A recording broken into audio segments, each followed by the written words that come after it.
Hello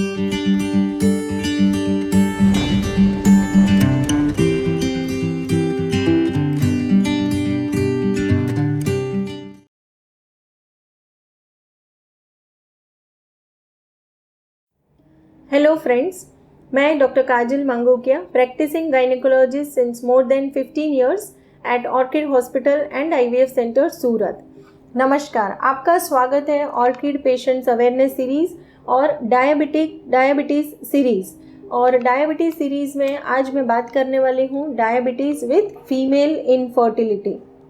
जैसे मेरे अगले वीडियो में मैंने समझाया था कि डायबिटीज़ जो है वो काफ़ी सारे उसके जैसे early complication and let complication जो रहते हैं, इसमें वन ऑफ द कॉम्प्लिकेशन या तो one of the side effect हम बोल सकते हैं over a long period of time diabetic patient में इनफर्टिलिटी आने के रिस्क या तो इनफर्टिलिटी के चांसेस बढ़ जाते हैं।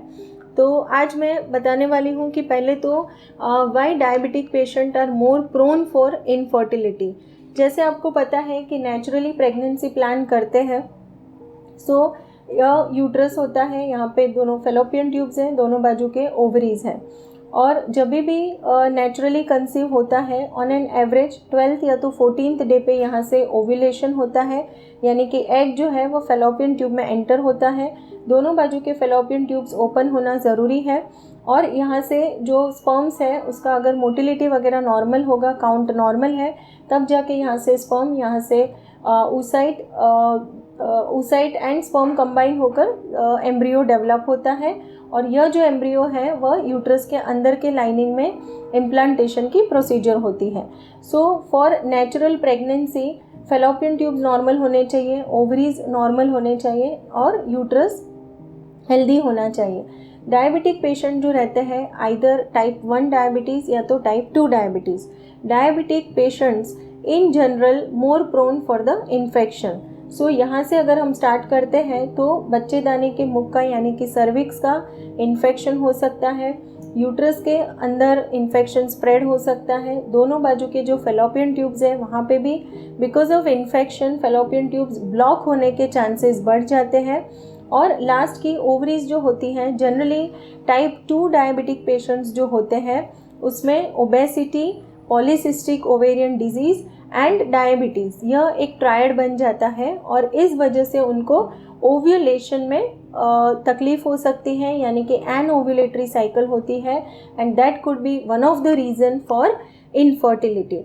सो स्पेशली जो पेशेंट है जिनका ट्रीटमेंट एस्पेक्ट जो है या तो इन्वेस्टिगेशन जो है वो हम क्या करते हैं, फॉर इन्वेस्टिगेशन आपके जो रूटीन ब्लड टेस्ट होते हैं वह, plus fasting blood sugar, post prandial blood sugar, HbA1c। यहाँ पे इम्पॉर्टेंट चीज़ यह है कि आपका HbA1c should be less than 7%, उसके बाद ही आपको कंसीव करने के लिए प्लान करना है। दूसरा इम्पॉर्टेंट है कि आपके पीरियड के सेकेंड डे हॉर्मोन्स के जो रिपोर्ट्स हैं वो किए जाते हैं।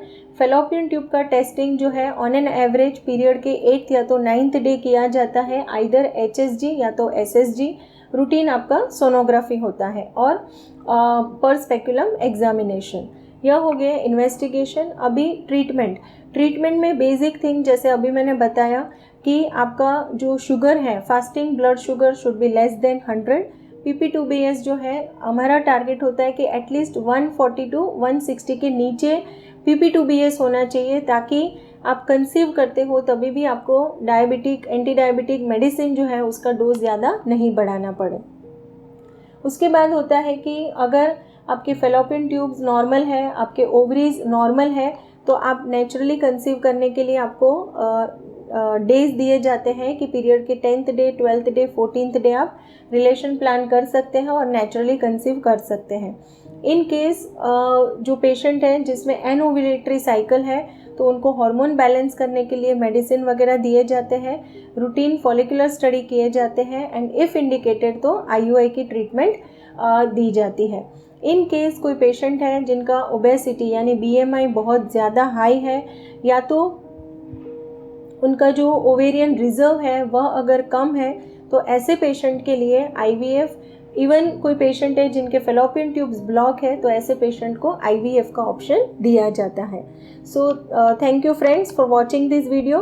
अगर आपको कोई भी क्वेरीज़ है इस टॉपिक के रिलेटेड तो आप ज़रूर से कमेंट बॉक्स में लिख सकते हैं और हम जल्दी कोशिश करेंगे कि आपके इन सवालों के जवाब हम दे पाएँ। Thank you.